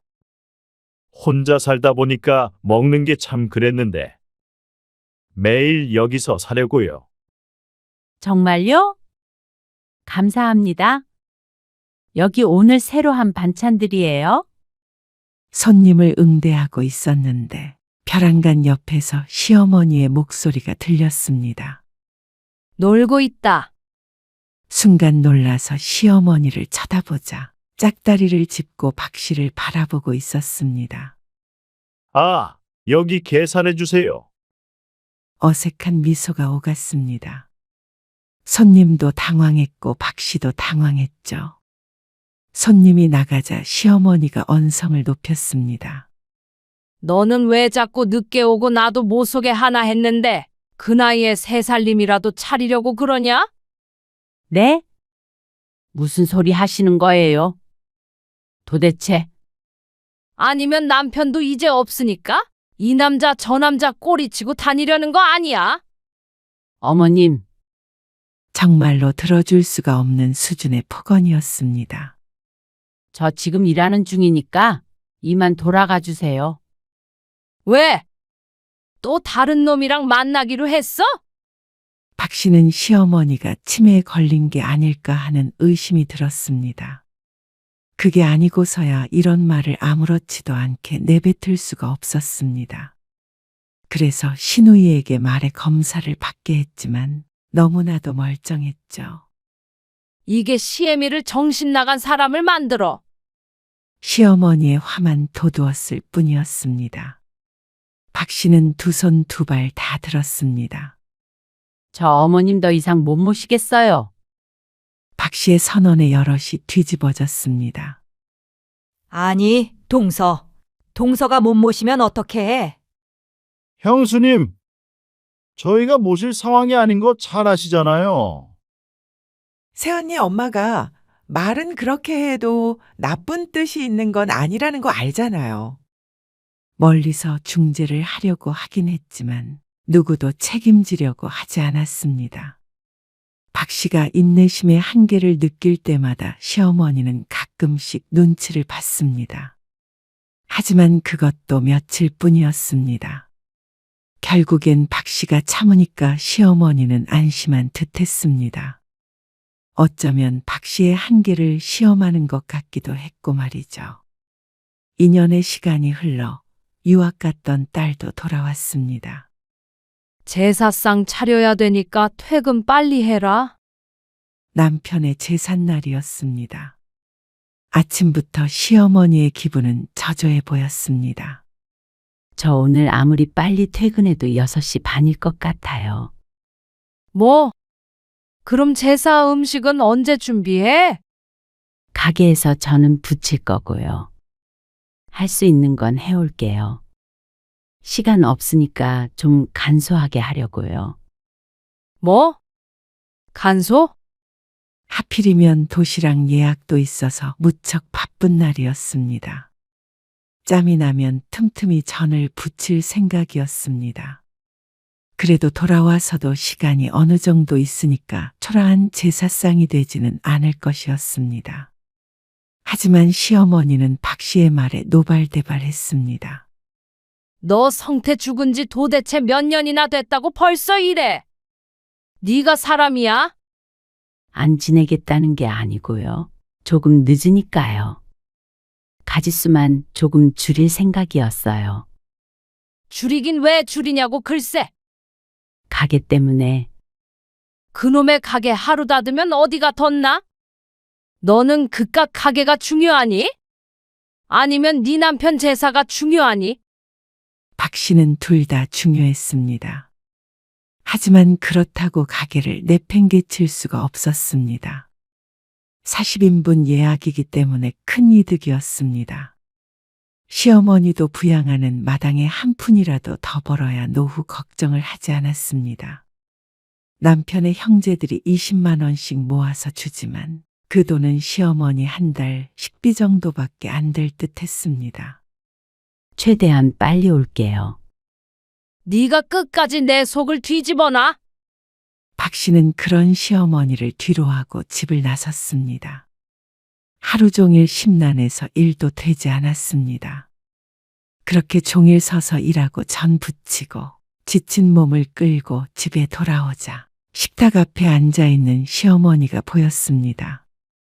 부엌을 보니까 아무것도 해놓지 않은 것 같았습니다. 처음부터 기대한 적도 없었습니다.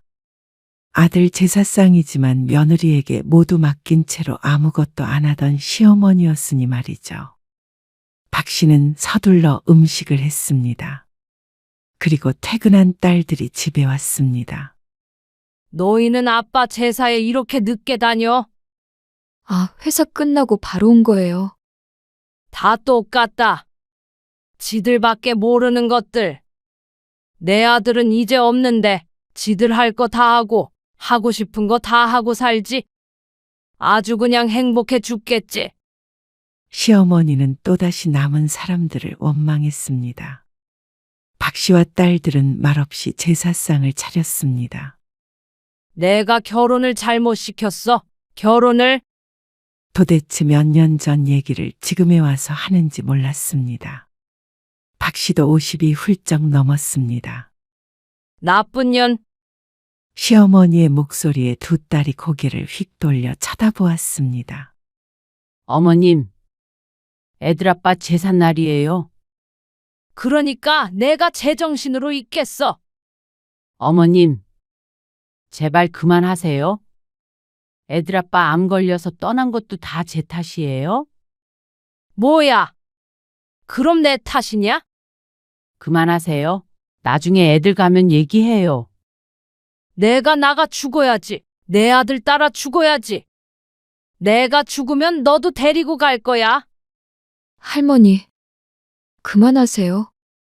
애미는 남편 잡아먹고 그 딸내미는 지 아빠 목숨값으로 유학 다녀왔지. 어머님, 말도 안 되는 소리 하지 마세요. 미나 아빠 죽음에 책임이 있다면 암은 유전이니까 어머님 책임이죠. 박 씨는 도저히 참을 수 없어서 소리쳤습니다. 그러자 시어머니가 갑자기 손을 뻗었습니다. 박 씨가 피할 틈도 없이 시어머니의 손이 박 씨의 머리채를 움켜쥐었습니다. 네가 죽어야지. 내 아들 대신 네가 죽었어야지. 할머니, 딸들이 비명을 질렀습니다. 고통의 눈물이 찔끔 났습니다. 딸들이 달려들어서 떼어냈는데 그 손에는 머리카락이 한 움큼 쥐어져 있었습니다. 이거나. 박 씨는 바닥에 쓰러진 채 한숨 같은 울음을 내뱉었습니다. 몇 번의 심호흡을 한 박 씨가 천천히 일어났습니다. 몸이 떨렸습니다. 어머님, 이만 나가주세요. 뭐? 이제 더 이상 어머님이랑은 못 살겠어요. 내가 내 아들 집에서 왜 나가? 제 집이에요. 어머님 아들 집 아니고요. 제가 큰아빠 댁에 모셔다 드리고 올게요. 큰딸이 나섰고 작은 딸도 한뜻이 되었습니다. 시어머니는 안 가겠다고 했지만 두 손녀딸을 이길 수가 없었습니다. 1시간 뒤에 돌아온 딸들과 함께 제사를 지냈습니다. 그리고 다음 날 아침 일찍 큰동서에게서 전화를 받았습니다. 이게 도대체 무슨 경우야? 어머님을 쫓아내는 게 어디 있어? 저 할 만큼 했어요. 이제 더 이상은 못 모셔요. 그런다고 이렇게 하는 건 말이 안 되지. 이제 자식들이 모셔야죠. 그러는 동서도 어머님 며느리야. 자식이나 마찬가지지? 그러면 형님도 어머님 자식이겠네요. 형님이 지금부터 어머님 돌아가실 때까지 모셔도 저보다는 덜 모신 거예요. 동서, 나는 한번 모셔봤잖아. 나는 못 살아. 어머님이랑. 알잖아. 저도 못 살겠으니까 어머님은 형제들끼리 알아서 하세요. 어디서 지내실지 정해지시면 짐 보낼게요. 어떻게 사람이 이렇게 이기적이야? 어처구니가 없어서 말도 안 나왔습니다. 이기적이라는 말을 할 자격이나 있는 것인지. 알아서 하세요. 부양 의무는 애초에 저한테 없었어요. 순번제로 모시든 어쩌든 저는 이제 못해요. 그래도 어머님이 동서 제일 의지하는 거 알잖아. 같이 살아온 세월이 있는데 지금 그거 불효야. 같이 살아온 세월 괴로웠어요. 마음대로 미워하지 마세요.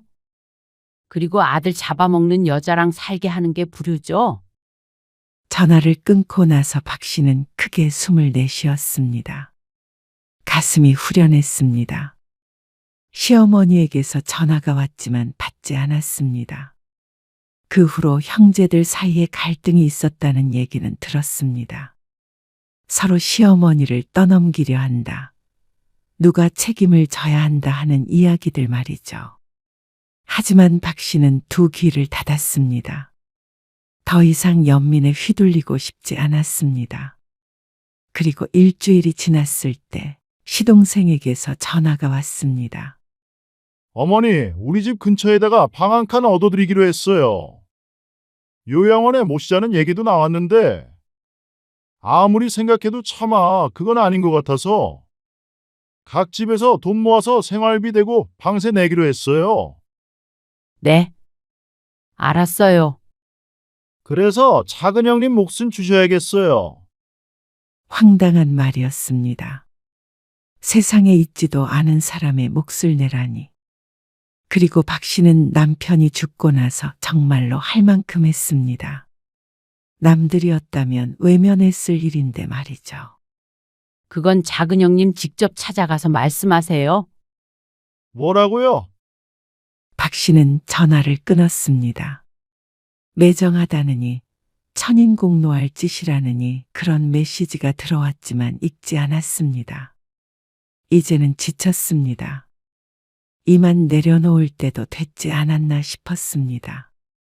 남편이 나중에 원망을 해도 어쩔 수 없다고 생각했습니다. 그리고 한두 달쯤 지난 어느 날 시어머니에게서 연락이 왔습니다. 내가 잘 모르겠다. 그냥 널 미워하는 일만 생각하다가 보니까 이유도 없이 미워진 건지 어쩐 건지 잘 지내야지 하면서도 자꾸만 그러게 됐어. 그렇게 말씀하신다고 저 어머님이랑 다시 같이 안 살아요. 시어머니는 침묵했습니다. 이제는 진짜 자식들한테 가셔서 돌봐달라고 하세요. 저 이제 지쳐요. 그러냐? 힘없는 시어머니의 말에 박 씨의 눈이 흔들렸습니다. 하지만 마음은 굳게 먹었습니다.